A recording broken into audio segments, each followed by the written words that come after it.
business.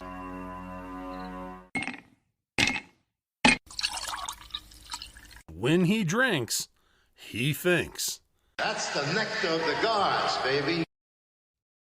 Hello, everyone, and welcome to the #1 liquid-fueled, liquid-lubricated show on the interwebs. This is the Whiskey Musings broadcast, and I am your vote-seeking host, Rick. Vote-seeking, not in any capacity for like political office or anything like that. You know, to be honest with you, oh my gosh. I am so sorry. So the video is going nuts right now. Give me just a second. I keep seeing it bounce all over the place. I don't know what's going on here, but I apologize for that. I'm hoping the audio is coming through okay, but the video seems to be bouncing. Hopefully it'll stabilize here in a second. If not, I'll have to do some modifications, but I'm going to have to pay attention to that. Anyway, okay, so Teddy Roosevelt is quoted as saying, "A vote is like a rifle. Its usefulness depends upon the character of the user." And I felt that that was a little apropos for tonight's conversation, basically. And tonight, I mean, I don't know if anybody's seen in the news, but New York City, they moved to allow non-citizens, and a good number of them, to vote in municipal elections. And that got me to thinking, well, what kinds of things, and oh goodness, this is just bad. Hang on just a second here. I'm going to try and see if I can help cut this down a little bit. I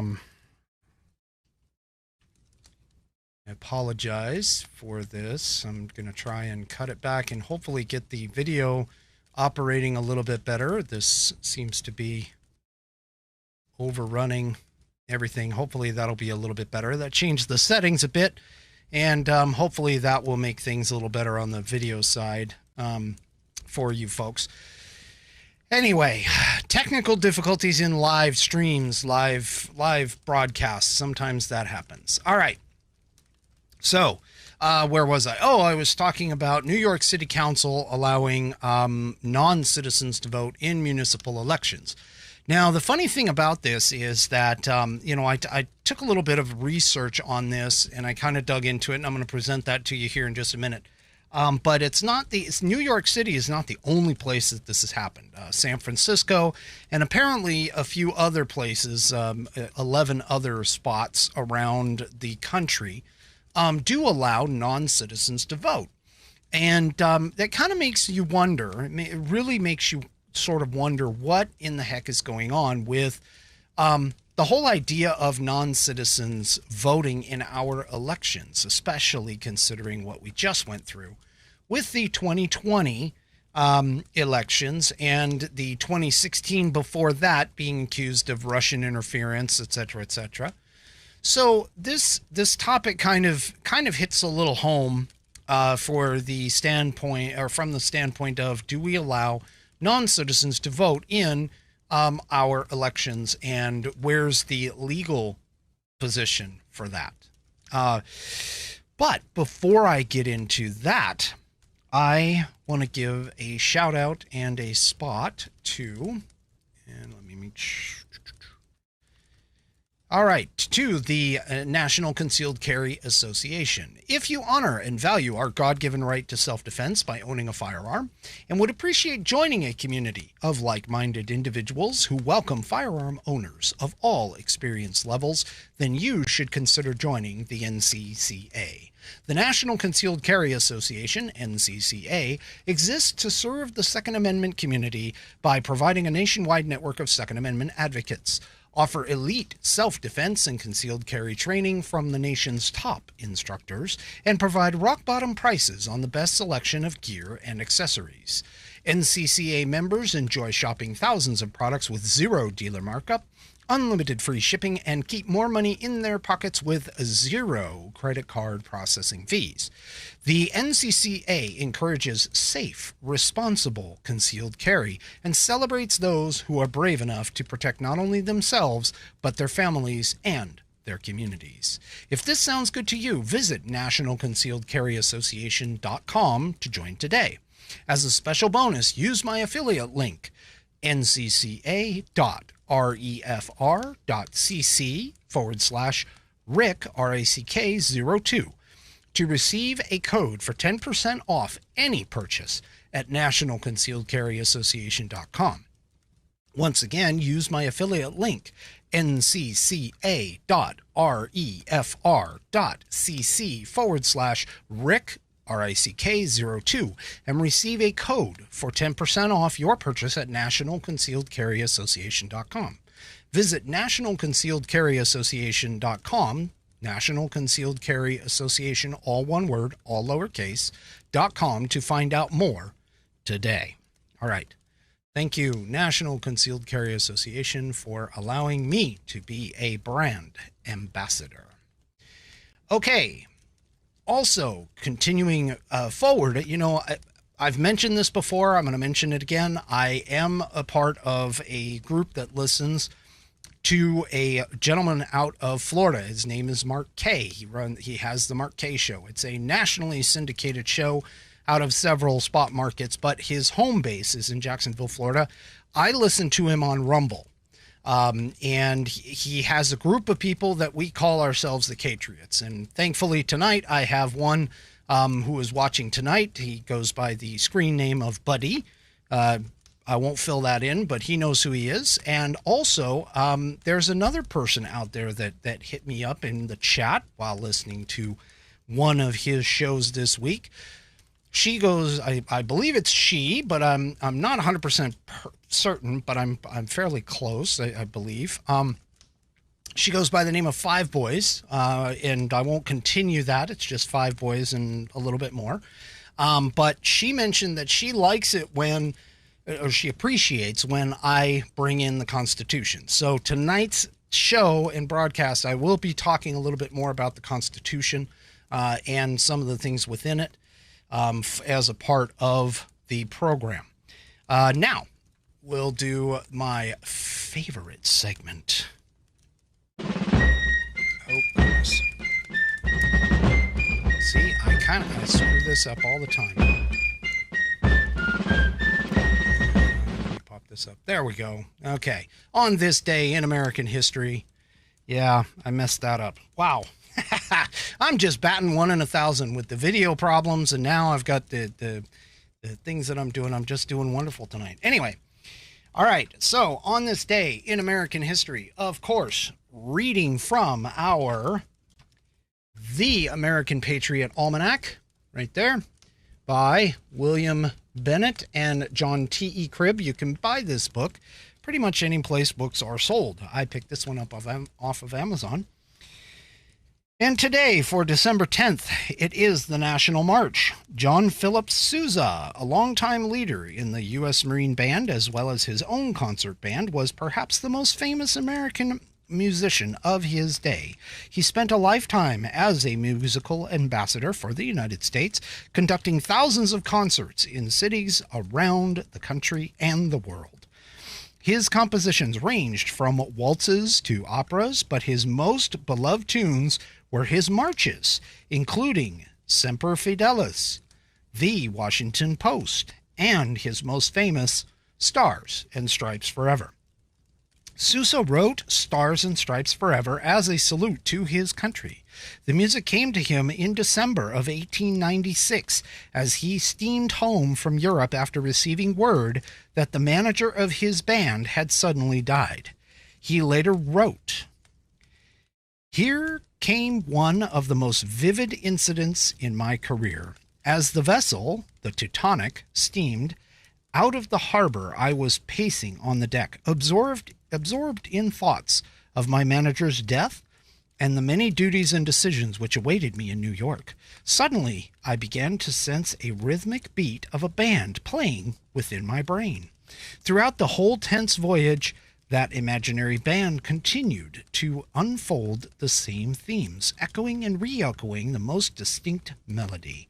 I did not transfer a note of that music to paper while I was on the steamer, but when we reached shore, I set down the measures that my brain band had been playing for me, and not a note of it has ever changed. Sousa died in 1932 at age 77. Stars and Stripes Forever was the last song he ever conducted. On December 10th, 1987, the piece became America's official march. The U.S. Marine Band continues the tradition of playing Stars and Stripes Forever in performances across the country. And that is this week's On This Day in American History. All right, so voting for non-citizens. We've heard about it. We've heard about people talking.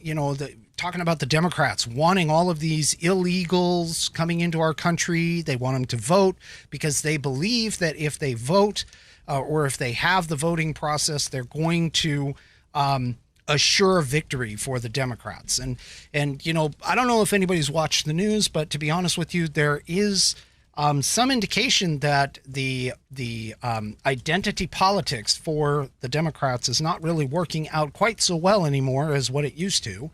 However, this one thing is kind of sticking in the mainstream media's minds as a path to be able to kind of stick it to the Republicans and the citizens of this great country.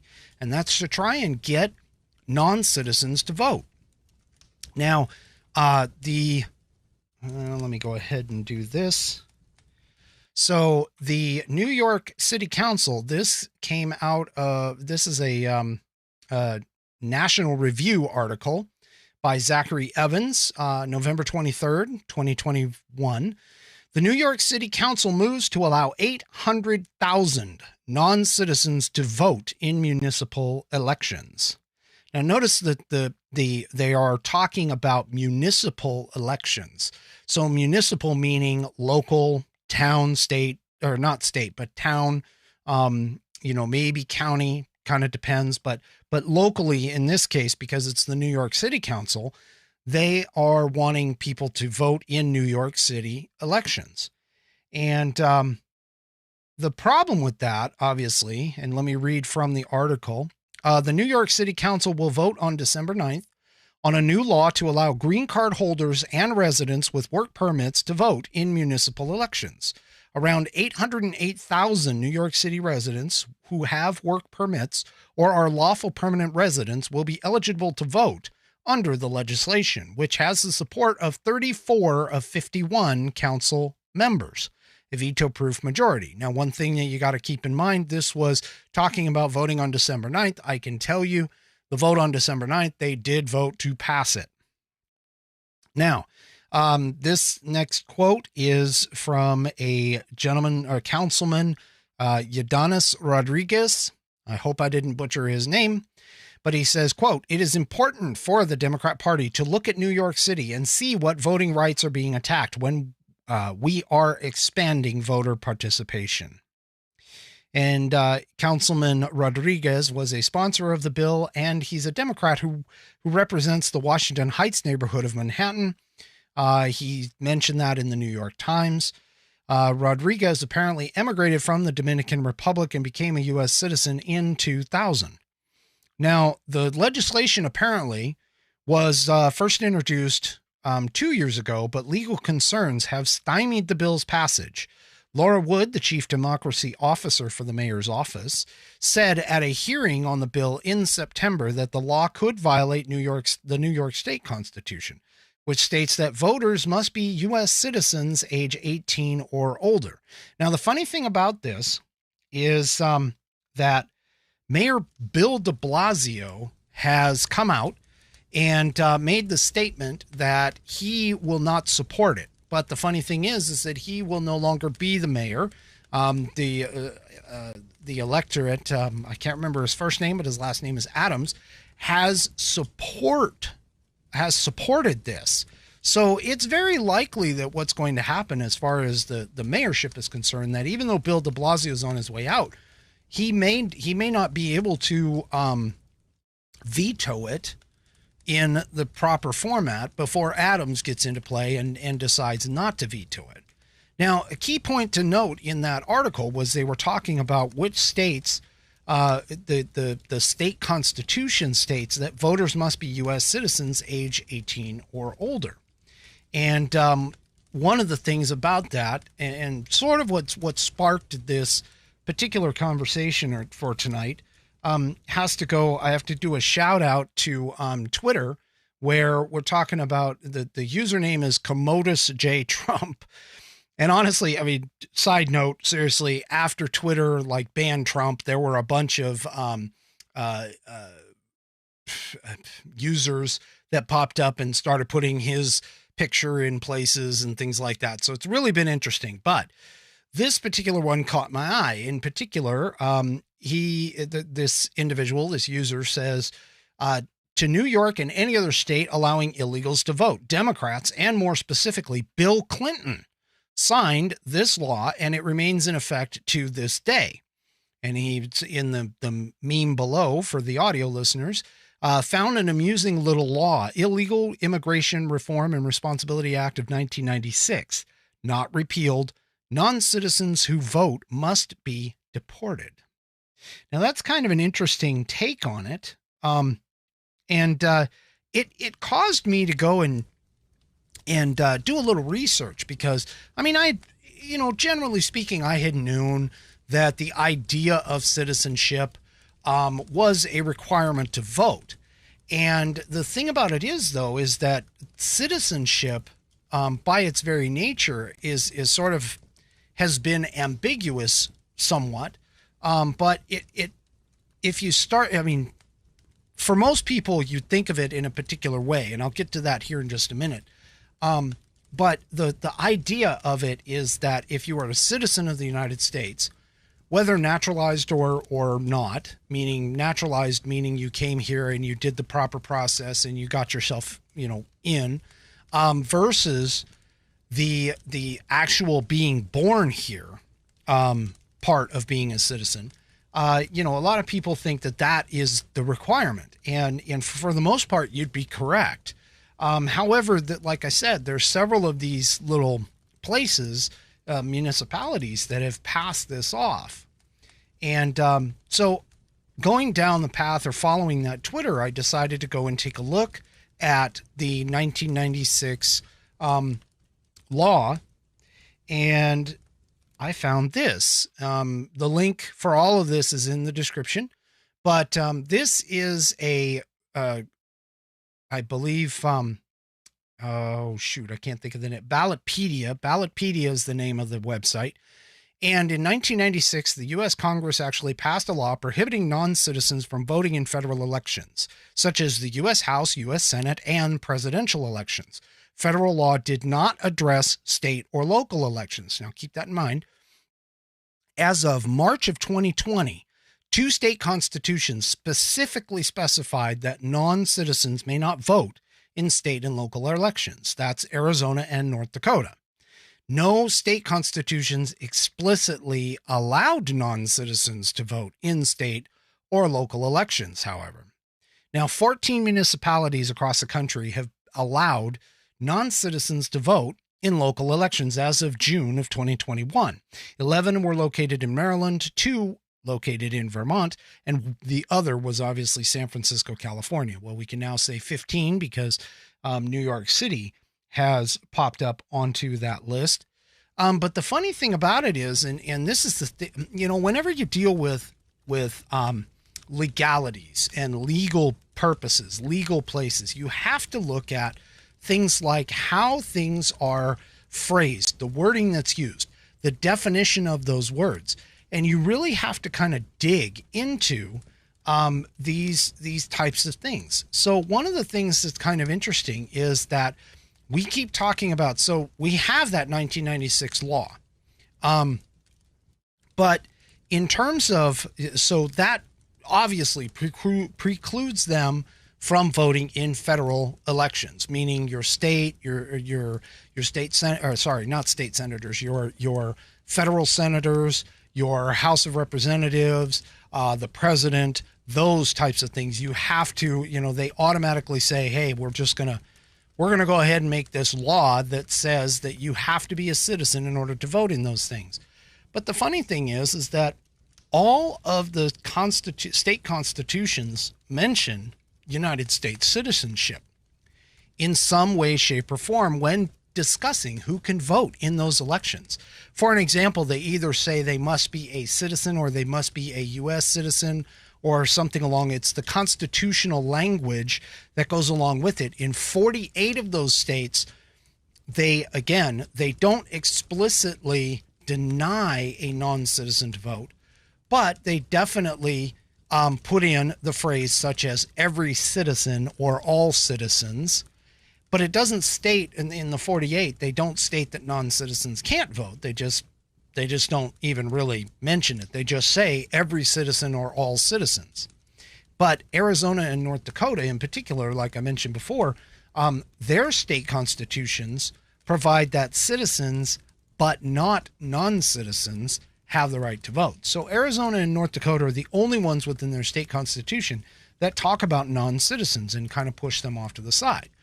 Now, in terms of historically speaking, I mean, historically we have gone with the idea that citizens who are a part of the United States, and it's sort of interesting if you look at our history, we didn't look at Indians, Native Americans in the context of today's language.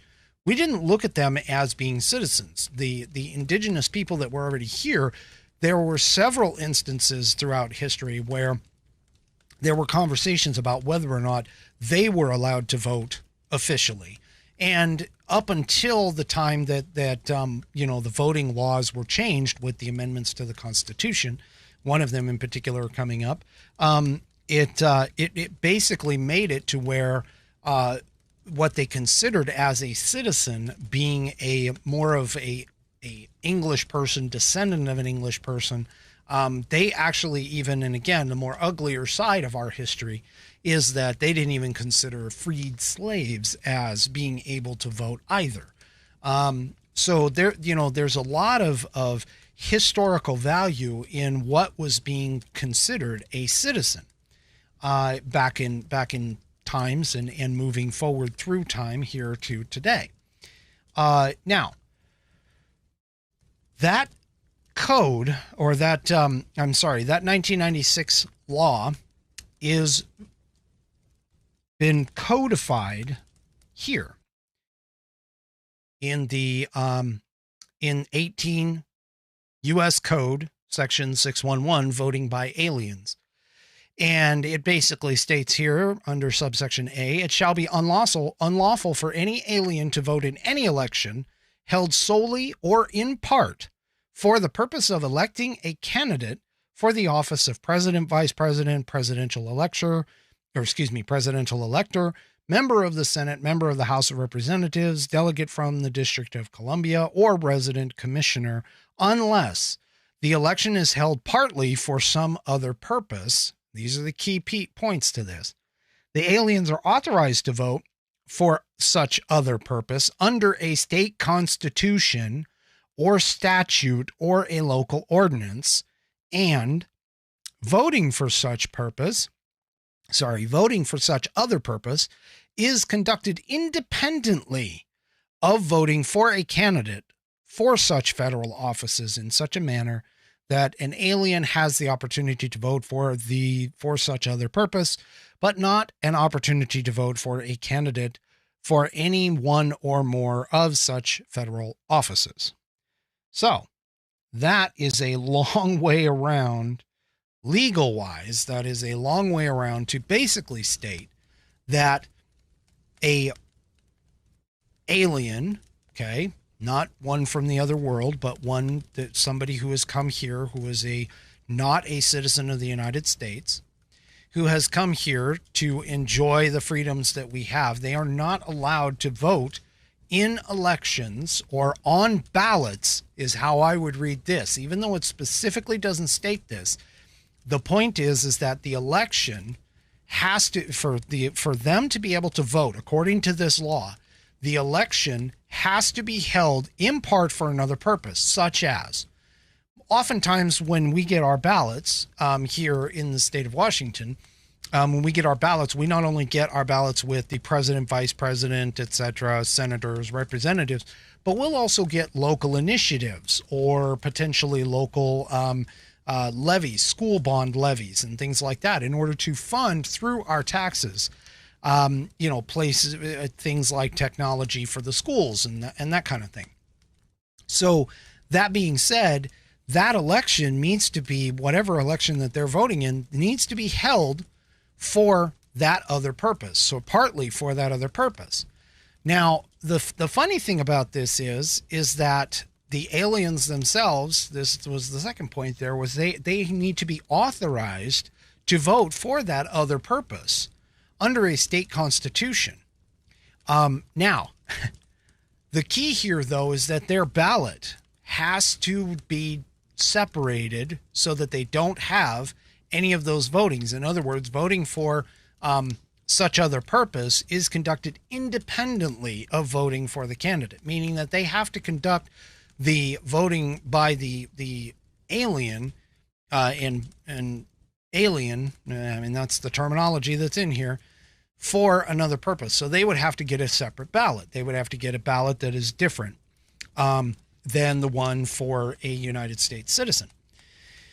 Now, what's interesting about this, though, is that this law also specifies that if they are authorized to vote for such other purpose under a state constitution, so or statute or local ordinance. So the thing about New York is that New York is putting this in as a local ordinance. They're putting this in as a vote for just the city.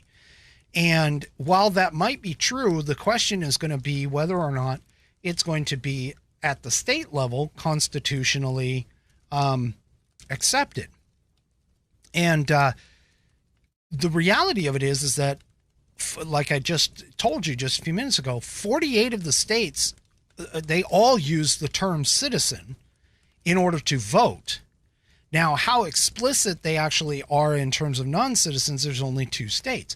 So the question is going to become constitutional-wise, state constitutional-wise, as to whether or not that person, according to state law, is allowed to vote in elections from the state. Can they vote in the state elections, and how broad-based that conversation actually has to be.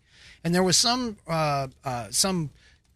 conversation in that article about the constitutionality based on the New York Constitution, stating that only citizens have the right to vote. Now, the funny thing is that a lot of this is going to turn into a nuance. And that nuance is going to be based off of what do people consider citizens. Now, the term citizens is used often in the Constitution. It is used quite often in state constitutions. And the up until the 14th Amendment in particular, there wasn't really a definition per se of citizens. I think it was generally accepted that the idea was citizens, meaning people who live here, who are born here, were the citizens. But the 14th Amendment, when it came into play, they actually put a definition in it. So let me show you that. So here's the 14th Amendment in its wording. In Section 1, the very first statement, it exactly cleans, it gives a very specific definition for what a citizen is. And I quote, "All persons born or naturalized in the United States and subject to the jurisdiction thereof are citizens of the United States and of the state wherein they reside."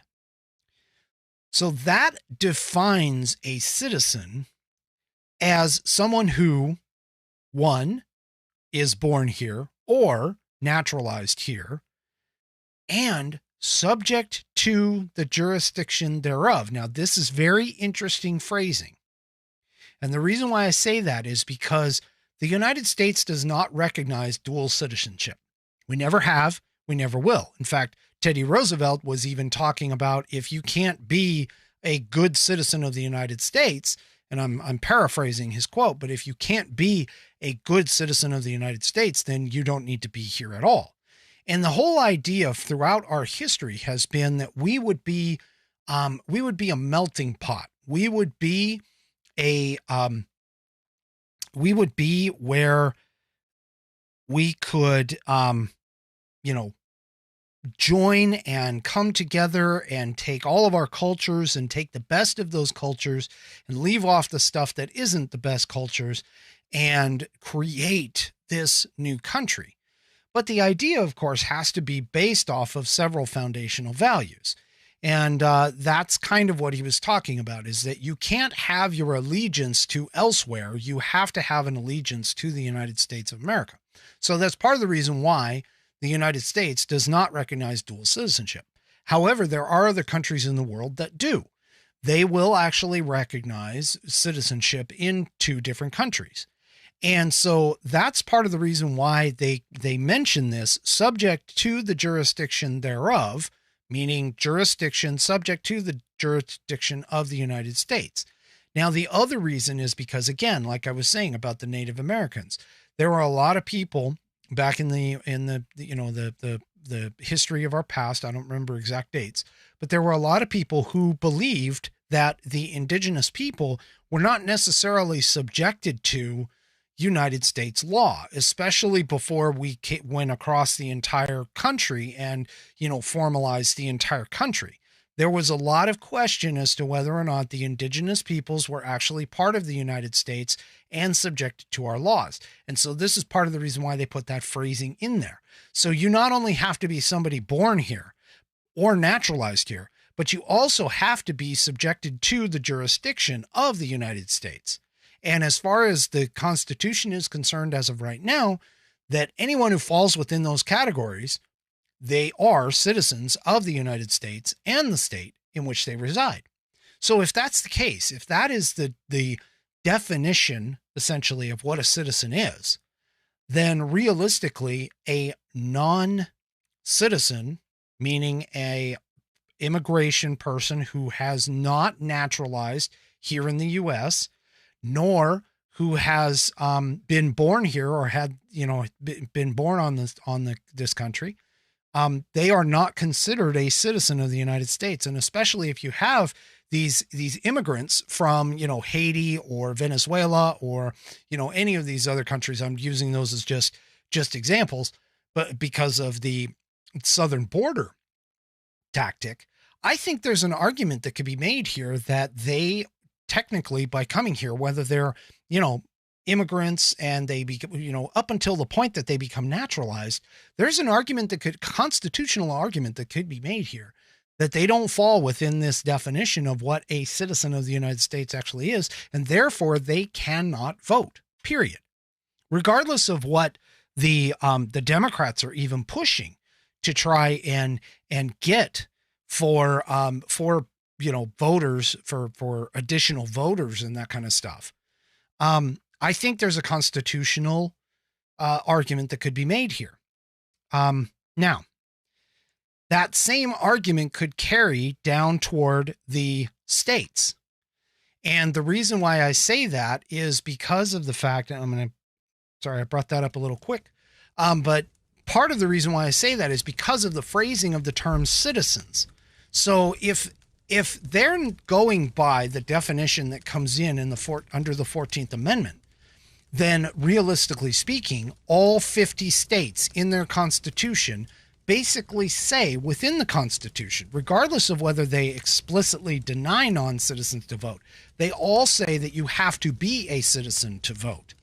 And in order to be a citizen, you have to fall within those categories that the 14th Amendment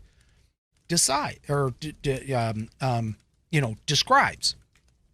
So from all of that, I actually feel that the argument that somebody makes about non-citizens voting, regardless of whether it's local voting or not, or taxes voting, or specific like non legislative membership voting, I think all of that gets thrown out the window.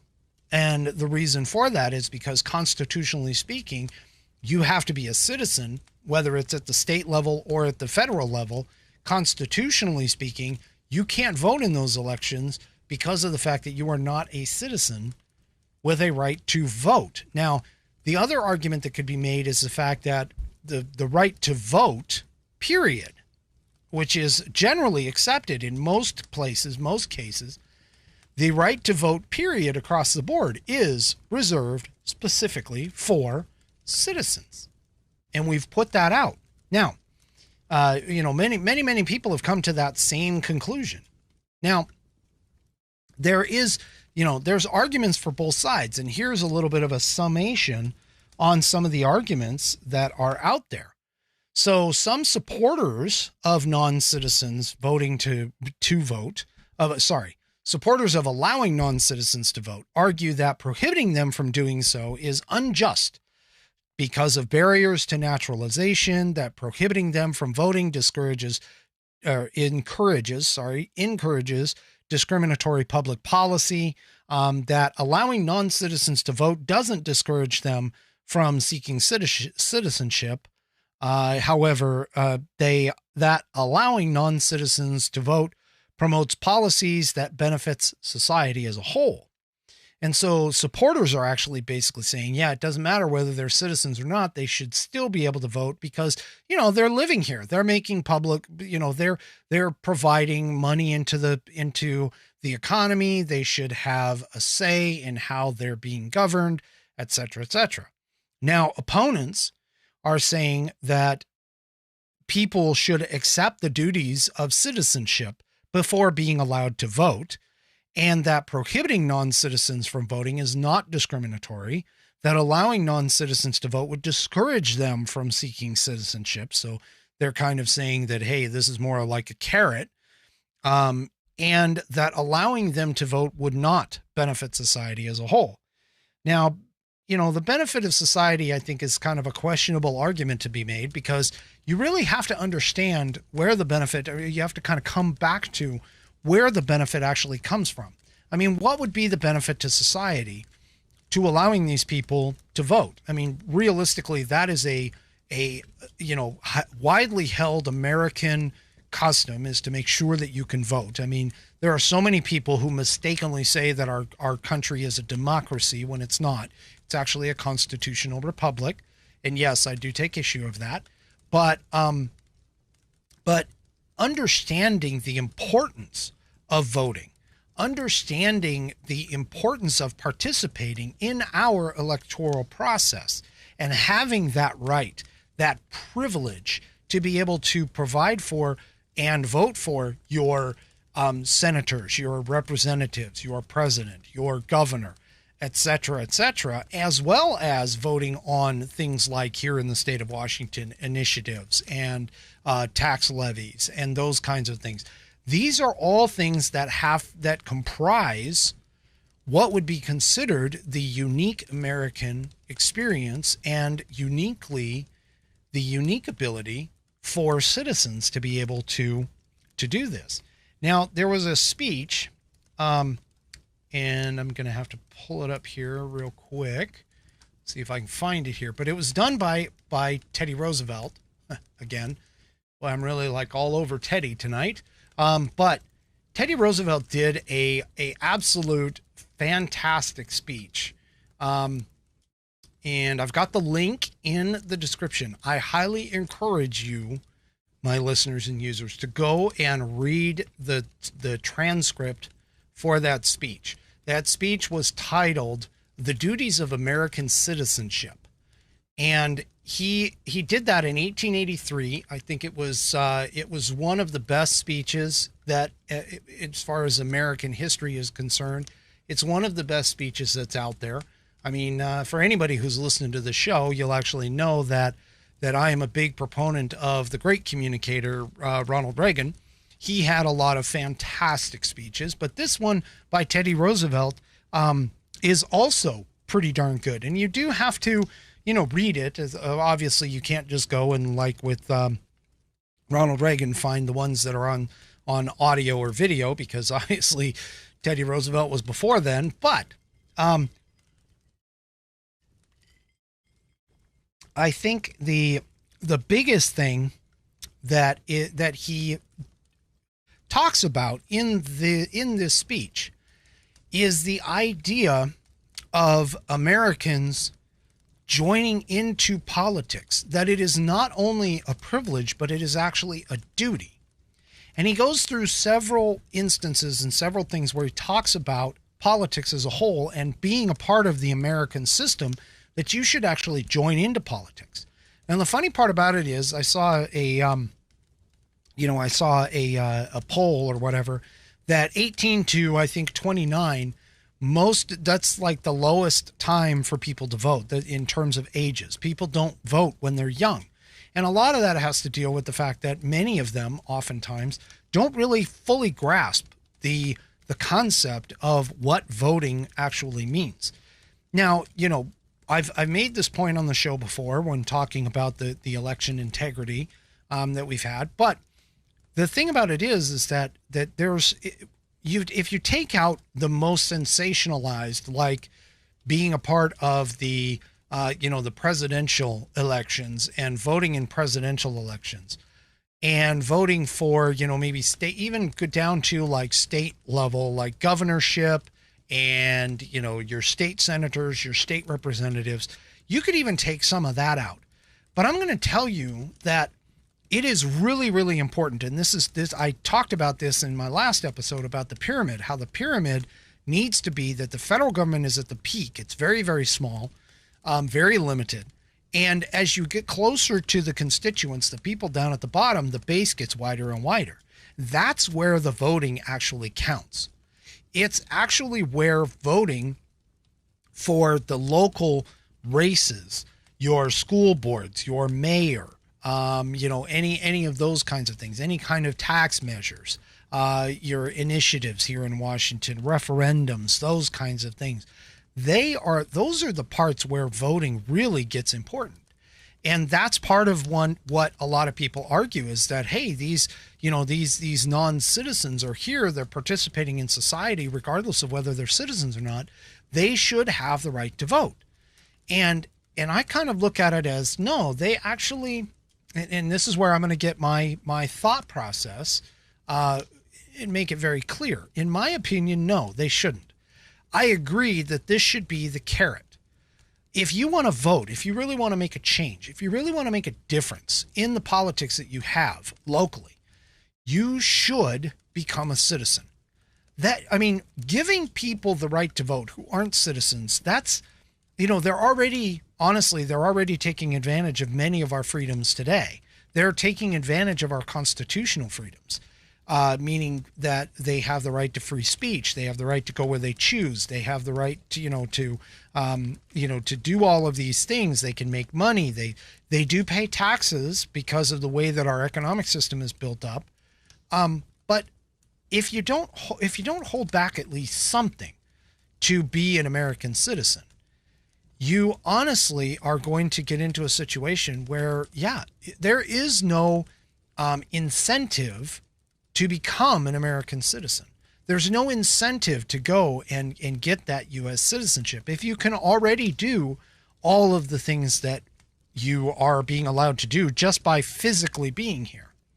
The other aspect of this, too, is that if enough non-citizens get together, and I'm not talking about nationwide, although we could expand this nationwide, but if enough non-citizens get together, at what point, if they're allowed to vote across the board, at what point do we call that foreign interference in our elections?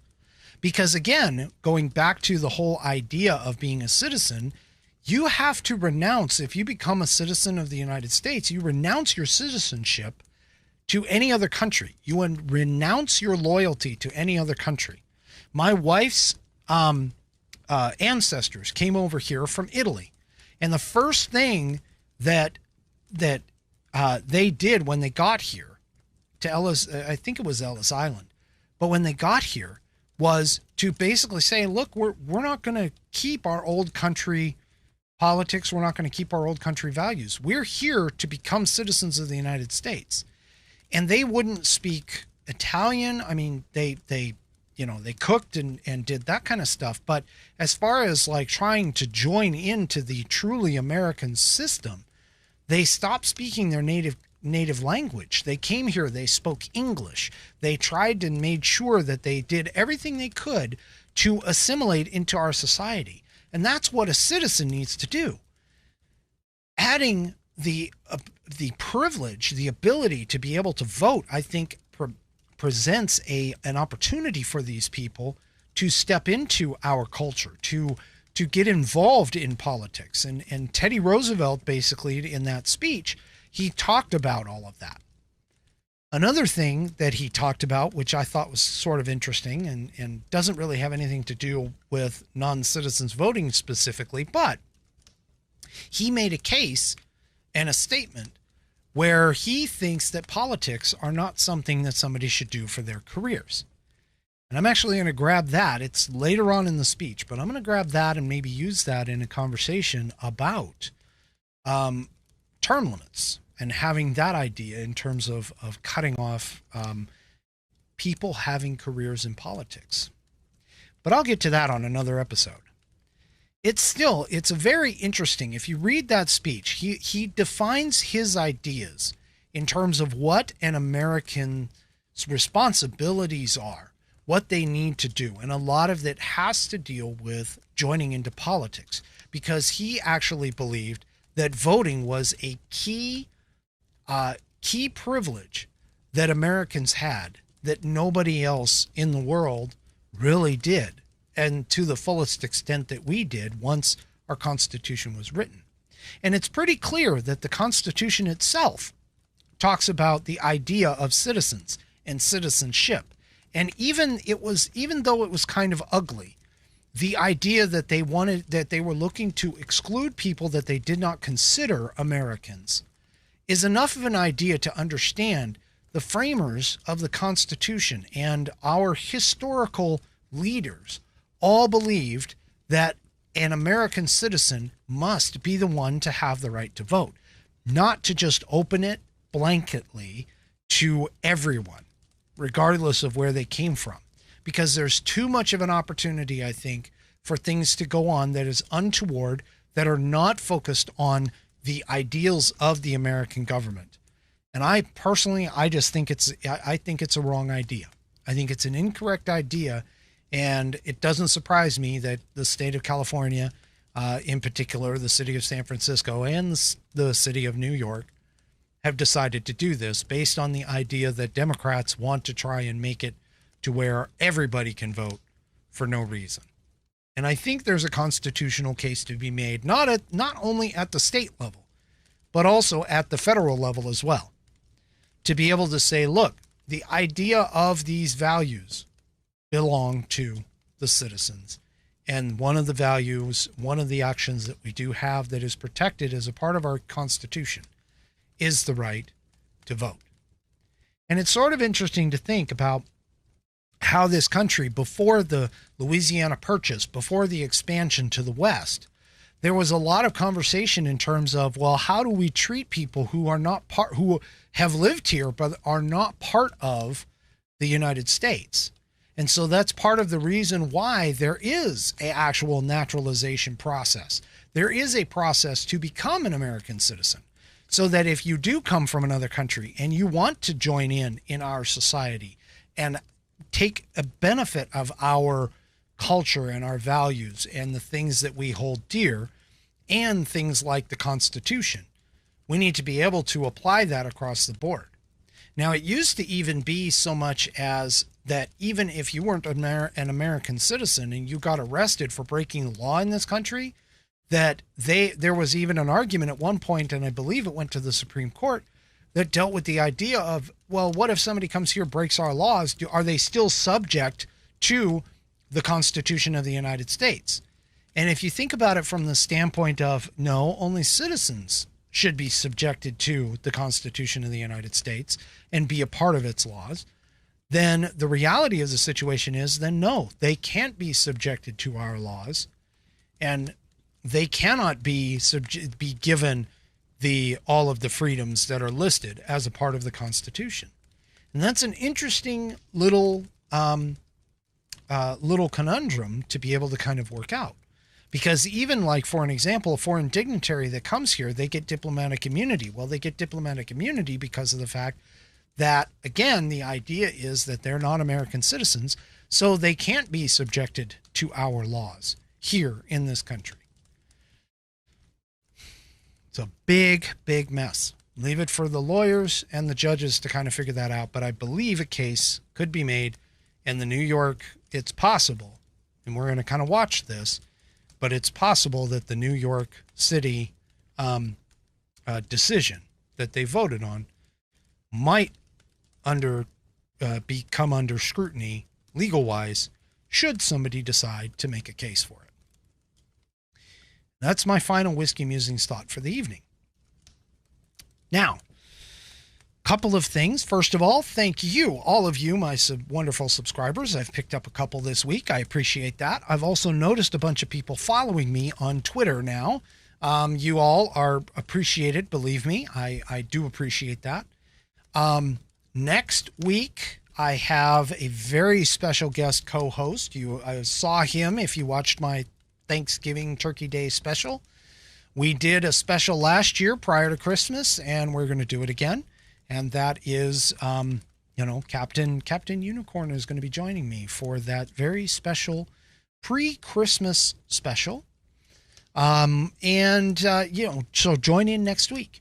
If you like the content I provide, if you like what I talk about and that kind of stuff, do me a favor, subscribe, particularly over on Rumble. I'm kind of pushing people over toward the Rumble side. If you happen to be on YouTube and you like YouTube, that's fine. Just be aware that I might hit a topic that they don't like and they might want to censor me and, kick me off, because that's happened to other conservative, like-minded individuals. That being said, you will always be able to find me on Rumble. Hey, I've been putting up all my social media right here. It's been popping up. So I'm on Twitter, Facebook, Gab. I have a locals account, wmbfans.locals.com. You can go there. And there is a subscription option, but and I'm still trying to consider what to do with it. And I think I'm going to be doing some behind-the-scenes stuff, but I haven't done it yet. So don't necessarily pay for it until I say something regarding it. Also, the last thing is check out the gear. It's almost Christmas. I mean, who would not want to have a hoodie with the Whiskey Musings broadcast logo on it? I know I do. I've got t-shirts, hoodies. I've got gaiters, which I've been told by a very special co-host are primo. And I have other gifts and items too. They are made to order, so just keep that in mind. But go ahead and check them out at store.whiskeymusings.online. Store.whiskeymusings.online should get you to the store. And I appreciate that. And we'll see you all next week on the Whiskey Musings broadcast. Good night, everybody.